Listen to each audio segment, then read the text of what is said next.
Premier League's January transfer window didn't wait for deadline day to deliver its biggest moments. Manchester City acted early and ensured their favourite status. Bournemouth and Brighton had a game plan for their window and executed it. It wasn't all early action, and Palace made a flurry of late moves in a bid to make the most of their Mark Gahey money, though one late failure darkened the picture. And there's also a lack of late moves for Liverpool, who are bettered on their beleaguered backline to produce well above expected minutes. But who were the winners and losers? Starting off with Bournemouth, it never looks good to lose a player like Antoine Semenyo, but the commitment shown by the player in sticking with the club into January is almost as impressive as the way the club reacted to his exit.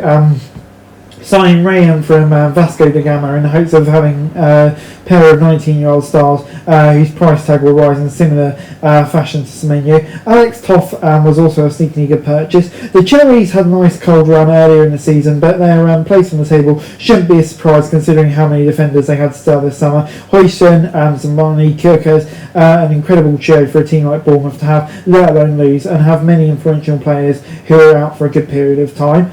David Moyes, though, didn't have much time for Dwight McNeil this season, even after Jack Grealish was injured, and that could now be a huge moment for Crystal Palace. The Eagles were widely expecting to be bringing him in. He finished fifth in expected assists per 90 minutes during the last Premier League season, trailing only Saka, De Bruyne, Savinho and Maddison, dialing up 4 goals, 8 assists and 21 appearances, including a goal and 3 assists under Moyes, following a long injury. He used McNeil for just 23 minutes in the season's first 9 weeks. Initial rumours he'd go through at Nottingham Forest back with Sean Dyche, but that move would have been a clear pathway from impactful minutes. But unfortunately, with the deal falling through, it is a bit of a blow, and it'll be interesting to see if Everton can use him maybe a bit better. Glasner, though, is leaving and Gay's gone. Both of these sting. Mateta's exit falling to go through was a short-term positive, and the addition of McNeil, who joined the loan move from Evan Gaston, plus the purchases of Johnson and Strand Larsen,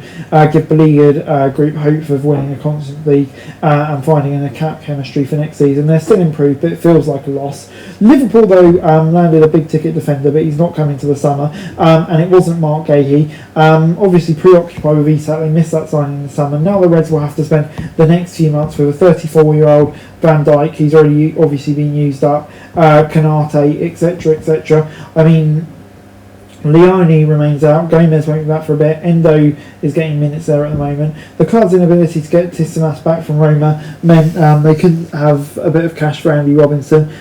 So yeah, I think it's been a bit of a dodgy window for Liverpool, but for Man City, though, it's a winner. Mark Gahey looked fantastic in his early days for City, at least in all the moments that didn't include forward kicking through his calf to get the ball. City also landed Semenyo, a perfect fit for their game. He's done well so far, feeding in Haaland. They cashed in Oscar Bob for a good fee. Pep Guardiola can spend more time in the senior team with players like Max Alone now they've returned, with better depth in their team.